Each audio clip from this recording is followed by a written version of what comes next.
Back to YouTube channel medical and nurses. आज हम जो स्क्रीन पे आपको ये दिख रहा है नोटिफिकेशन रेलवे ने रिलीज़ किया है, जो इनका अभी रिसेंट में हाल फिलहाल में जो शॉर्ट नोटिफिकेशन आया था उसी का डिटेल में नोटिफिकेशन आया है। कहाँ पर किस जोन के लिए कितनी वैकेंसी है, और आज मैं यहाँ पे आपको ये भी बताने वाली हूँ कि आप किस जोन से अप्लाई कीजिएगा, क्योंकि रेलवे में ट्रांसफ़र होना है जो ना के बराबर होता है। जब भी आप अप्लाई करते हैं रेलवे की वैकेंसीज़ में, चाहे आप नर्सिंग सुपरिटेंडेंट के लिए कर रहे हो किसी अदर पोस्ट के लिए कर रहे हो, तो अभी लिंक एक्टिवेट नहीं हुई है फॉर्म फिलअप की, जो होनी है आपकी 17 तारीख से। कब से लिंक एक्टिवेट होनी है आपकी? 17 तारीख से जो आपकी लिंक है एक्टिवेट होने वाली है। 17 अगस्त से फॉर्म आपके 16 सितंबर तक फिलअप होने हैं।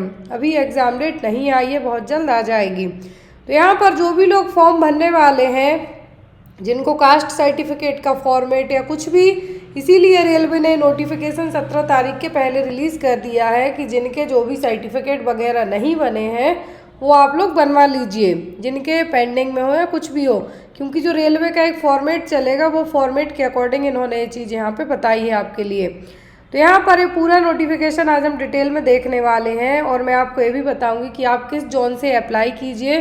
सेफर साइड जोन, जहाँ से सिलेक्शन होने के चांसेस भी आपको ज़्यादा रहें, लेकिन आप यहाँ पर ट्रांसफ़र की उम्मीद ना लगाएं जब आप रेलवे के लिए अप्लाई करते हैं। तो इसी नोटिफिकेशन में कहा भी गया है कि आपको 10 से 15 साल तक तो भूल जाइए, जहाँ आपको after the CBT exam DV document verification के बाद जो भी जगह आपको मिलेगी आपको वहीं जॉब करनी होगी। तो यहाँ पर वैकेंसी आप लोग पहले ही देख चुके हैं। नर्सिंग वालों को ऊँट के मुंह में जीरा टाइप वैकेंसी दे दी है, 713 पोस्ट दी हैं। पूरे ऑल इंडिया के लोग यहाँ पे अप्लाई करेंगे।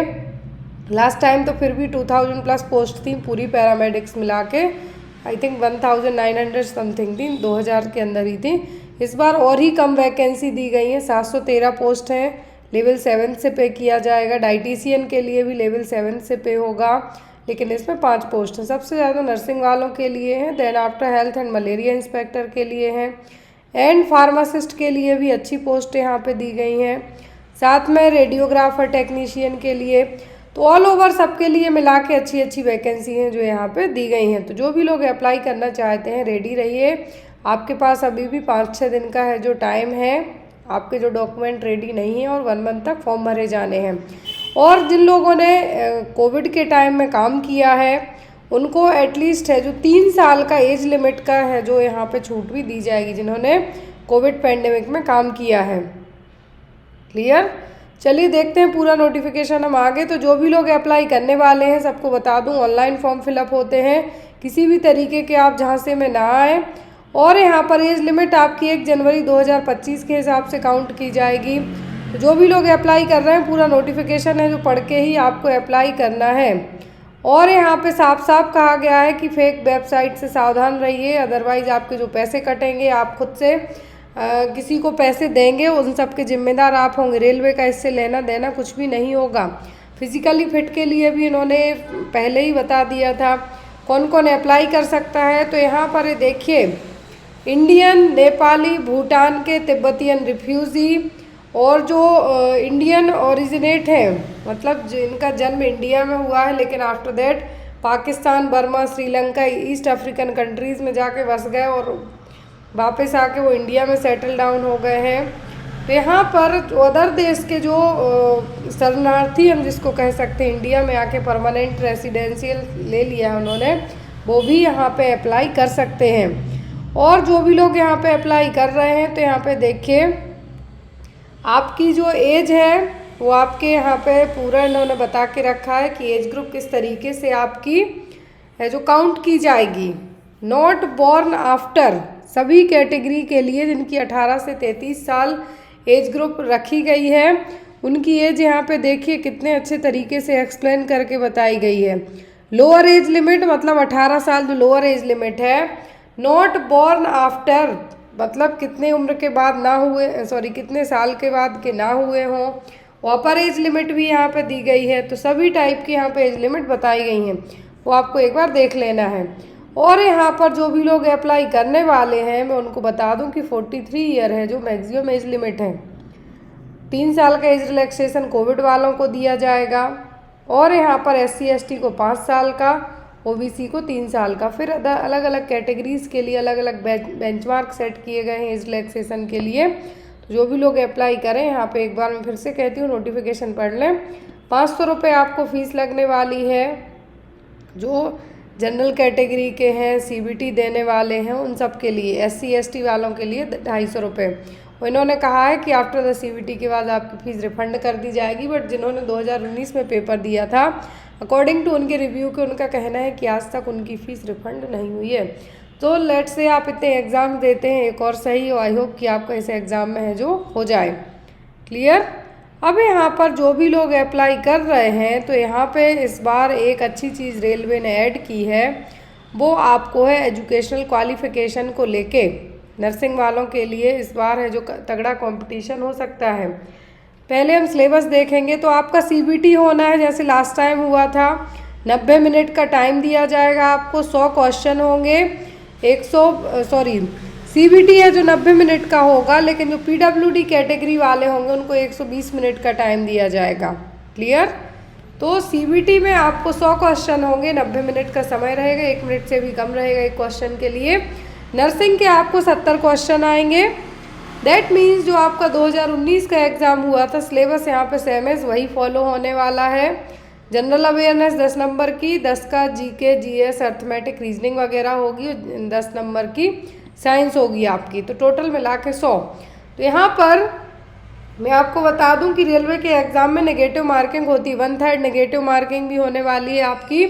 जिनका CBT में सिलेक्शन होना है, तो मिनिमम क्वालिफाइंग मार्क्स हैं जो 40% से स्टार्ट हैं जनरल EWS को, OBC SC के लिए 30 और ST के लिए 25%। बिलो इसके आएंगे तो इवन आप भूल जाइए कि आपका लिस्ट में नाम भी आएगा। क्लियर। अब जो लोग यहाँ पे अप्लाई कर रहे हैं, तो 2019 वाले पेपर्स आपको एक बार ज़रूर देख लेना है, क्योंकि पूरा सिलेबस यहाँ पे वही सेम है, फॉलो किया जाना है। यहाँ से आपको यहाँ पे देखिए अलग अलग जो RRB की वेबसाइट है, यहाँ से आपको चेक करना है, क्योंकि बहुत सारे लोगों को ये नोटिफिकेशन है जो किसी को बिलासपुर की वेबसाइट पे नहीं मिल रहा, किसी को कोलकाता की पे नहीं मिल रहा। तो आप इसका स्क्रीनशॉट ले लीजिए और यहाँ पे आप इसको चेक भी कर सकते हैं।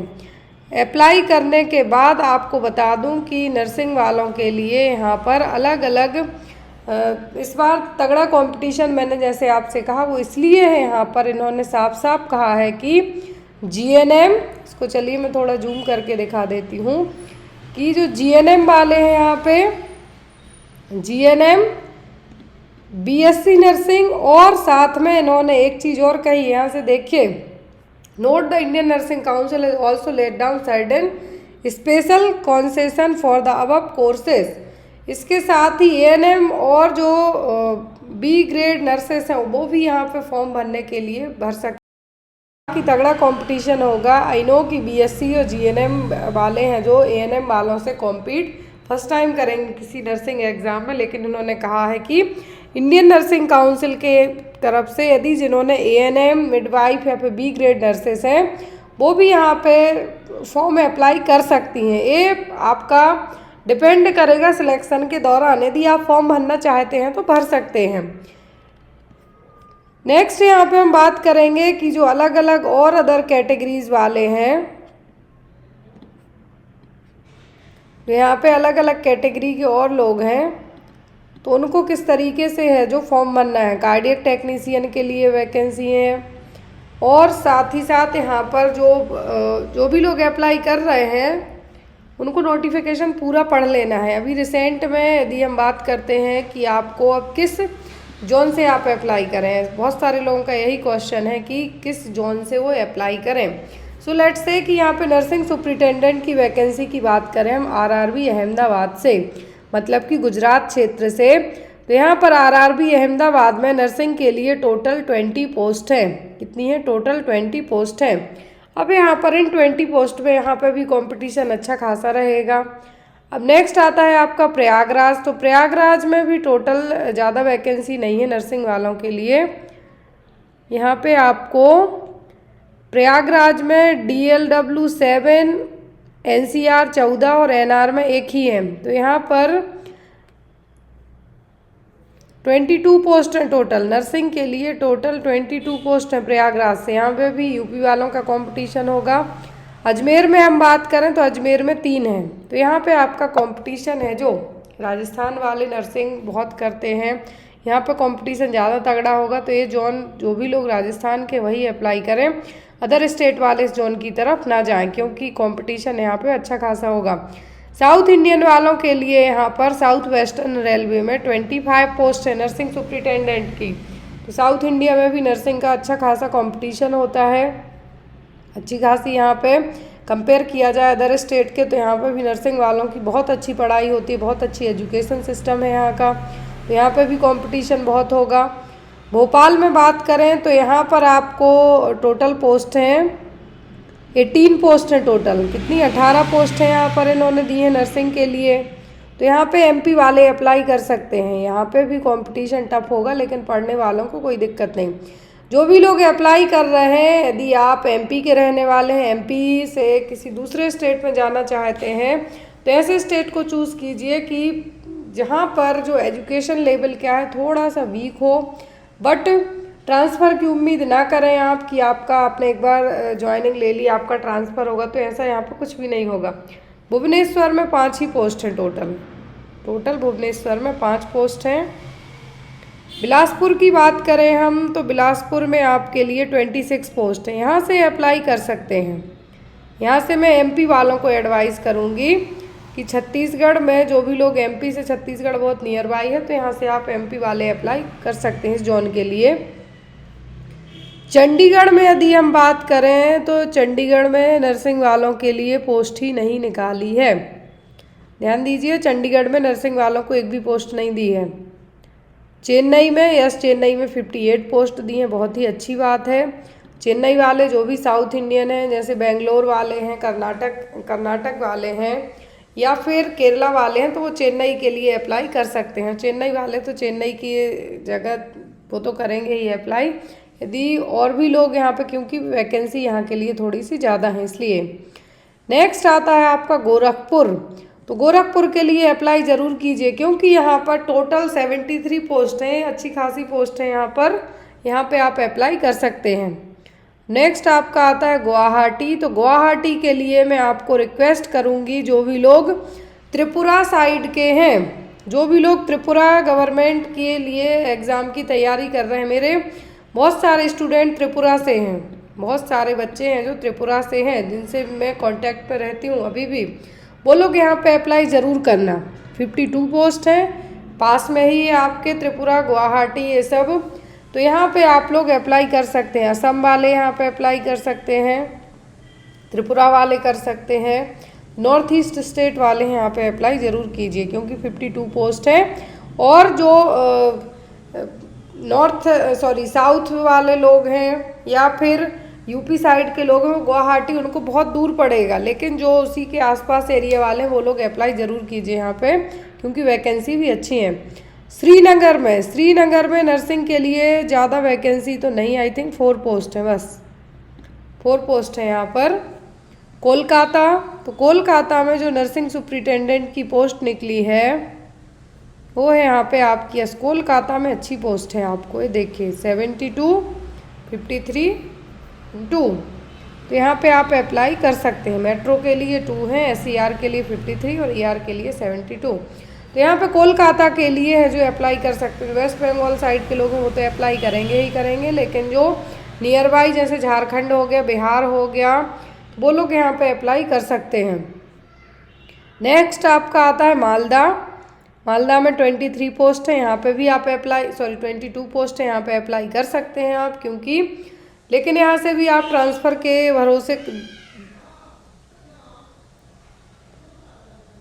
अब नेक्स्ट यहाँ पे आपका आता है, सबसे अच्छी पोस्ट है यहाँ पर आपकी एक है आई थिंक मुंबई में, मुंबई में कंपटीशन बहुत टफ होगा, क्योंकि यहाँ पर अलग अलग कैटेगरीज़ की जो वैकेंसी निकली हैं, तो इसमें नर्सिंग वालों के लिए अच्छी पोस्ट है। 84 + 49 है, तो यहाँ पे आप अप्लाई कर सकते हैं। मुजफ्फरनगर, यहाँ पे टोटल 10 पोस्ट हैं, तो यहाँ के लिए भी आप अप्लाई कीजिए। पटना में आपकी 23 पोस्ट है। पटना में झारखंड वाले आके अप्लाई कर सकते हैं, उनको नियर बाई है, बिल्कुल पास में ही है। पहले दोनों एक थे, झारखंड और पटना, बट अभी अलग अलग हैं, तो अप्लाई कीजिए। आपको ऐसा स्टेट चुनना है अप्लाई करने के लिए जहां पोस्ट ज़्यादा हो, पोस्ट ज़्यादा होंगी और स्टेट अच्छे होंगे तो कंपटीशन भी टफ होगा। रांची में, झारखंड में भी अच्छी वैकेंसी दी हैं, 23 दी हैं। सिकंदराबाद, आई थिंक ये हैदराबाद के लिए है, तो हैदराबाद में 54 पोस्ट आई हैं, ये भी ठीक है, यहाँ पे भी अप्लाई कर सकते हैं। तो ज़्यादा तो यहाँ पे वैकेंसी उतनी ज़्यादा नहीं है, बट फिर भी आप यदि अप्लाई कर रहे हैं तो मैं आपसे वही कहूँगी कि जो भी लोग अप्लाई कर रहे हैं इन पोस्ट के लिए, उनको अपना नियर बाई जो भी आपकी टाउनशिप है, नियर बाई स्टेट है आपके, एमपी वाले हैं तो यूपी के लिए जा सकते हैं, पटना बिहार उनको थोड़ा सा दूर पड़ेगा, चेन्नई वाले हैं तो बेंगलोर जोनल के लिए या सिकंदराबाद के लिए कर सकते हैं। तो इस तरीके से आप जोन डिसाइड करके है जो फॉर्म फिलअप कर सकते हैं। और लेट्स से कि जब आपको जॉब करना ही है, जोन डिपेंड नहीं करता, आप कहीं भी जाके जॉब कर सकते हैं। अब सिलेबस की बात करें तो यहाँ पे देखिए नर्सिंग का जो 70% सिलेबस में पूरे सब्जेक्ट दे दिए हैं इन्होंने। Anatomy, physiology, nutrition, biochemistry, nursing foundation, psychology, microbiology, sociology, pharmacology, pathology, genetics. MSN में आपका जो जीरियाट्रिक नर्सिंग पढ़ा है आपने वो आएगा और एडल्ट आएगा, दोनों होगा। कम्युनिटी में भी दोनों होंगी आपकी, फर्स्ट और second phase. Child health nursing है, साइकेट्रिक है, ओबीजी है, रिसर्च है, मैनेजमेंट है। तो सब कुछ मिला के यहाँ पे आपको सब कुछ मिला के है जो 70 नंबर नर्सिंग से कवर होंगे। बाकी आपका जीके जीएस से होगा। तो आपको पूरा है जो पढ़ लेना है, देन आफ्टर दैट आपको अप्लाई करना है। और जो सभी पोस्ट के लिए इन्होंने GK, reasoning, general awareness, general science ये सब कुछ दिया है, वो सब आपको आएगा। जनरल साइंस आपकी फिजिक्स, केमिस्ट्री, लाइफ साइंस जो 10th स्टैंडर्ड तक की पढ़ी है उसमें से आपको आएगा। जनरल अवेयरनेस में जो लोग न्यूज़ वगैरह देखते होंगे उनको इतनी दिक्कत नहीं होगी, लेकिन आपको ओलंपिक्स से क्वेश्चन आ सकते हैं एग्ज़ाम में। रिसेंट में बहुत ज़्यादा न्यूज़ में रहा है, क्योंकि लास्ट टाइम भी ओलंपिक्स से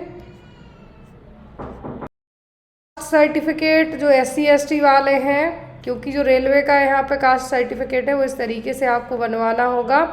अलग अलग यहाँ पर जो नोटिफिकेशन में अलग अलग तरीके के सर्टिफिकेट्स हैं। कास्ट सर्टिफिकेट है, OBC का NCL सर्टिफिकेट है।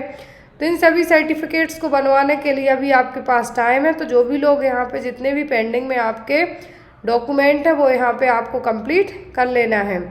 और जो भी लोग अप्लाई कर रहे हैं, मेरी फिर से आपसे एक बार रिक्वेस्ट है कि आप लोग पूरा नोटिफिकेशन पढ़ना एंड देन आफ्टर अप्लाई करना, क्योंकि रेलवे के जब भी फॉर्म फिलअप होते हैं तो जरा सी लापरवाही से आपका फॉर्म भी रिजेक्ट हो सकता है। सेंट्रल गवर्नमेंट की वैकेंसी है, may be more than 3 lakh से ज़्यादा हैं जो फॉर्म भरे जाएंगे। नॉर्सेट से ज़्यादा कंपटीशन आपको यहाँ पे देखने मिलेगा, वैकेंसी कम है, तो आपको तैयारी भी अपनी अच्छे से रखनी होगी। अभी लिंक है जो एक्टिवेट नहीं हुई है, 17 तारीख से एक्टिवेट होनी है लिंक। तो आपको पूरा 1 महीना मिलेगा फॉर्म भरने के लिए। ये पूरा डिटेल में नोटिफिकेशन रेलवे ने अपडेट कर दिया है। पहले शॉर्ट नोटिफिकेशन आया था, अभी डिटेल में आया है। तो 17 से फॉर्म भरे जाने हैं 16 तारीख तक। और यहाँ पे देखिए जो मॉडिफिकेशन वगैरह होंगे उसके लिए भी इन्होंने 17 से 26 तारीख तक का है जो टाइम दे रखा है। और यहाँ पर जो भी रेलवे आपने चूज़ किया है, जैसे आप बेंगलोर रेलवे से, जैसे मैं बेंगलोर में हूँ, बेंगलोर रेलवे से अप्लाई करती हूँ, वो आपका चेंज नहीं होगा। वो चीज़ आपको ध्यान में रखनी होगी। जिस भी रेलवे के थ्रू आप फॉर्म भर रहे हैं, रेलवे बेंगलोर, चेन्नई, तिरुवनंतपुरम, जहाँ से भी भर रहे हैं आप, तो आपका रेलवे है जो चेंज नहीं होगा। आपको बहुत ही सोच समझ के अप्लाई करना होगा। और जो भी लोग इसकी तैयारी कर रहे हैं उनके लिए मैं बता दूं, मेडिकल एंड नर्सेस की अभी रिसेंट में बुक आई है, बम्पर ऑफर चल रहा है, वो आप फ्लिपकार्ट से ऑर्डर कर सकते हैं। साथ ही साथ रेलवे के आपको पेपर्स, नोट्स अवेलेबल हैं, तो वो आपको डायरेक्ट मेरे व्हाट्सएप नंबर पर कॉन्टैक्ट करके PDF फॉर्मेट में परचेस करना होगा। जिनका भी कल से एग्ज़ाम है, DSSB वालों का कल 12 तारीख से पेपर होने वाला है, उन सभी को बेस्ट ऑफ लक, अच्छे से एग्ज़ाम दीजिएगा। अलग अलग शिफ्ट मिला के टोटल 22 शिफ्ट में पेपर होना है। जैसे जैसे एग्ज़ाम होते जाएंगे, जो भी मेरे पास मेमोरी बेस्ड क्वेश्चन अवेलेबल होते जाएंगे, मैं आपको चैनल पे अपडेट करती जाऊंगी। Thank you for watching us, bye bye, take care.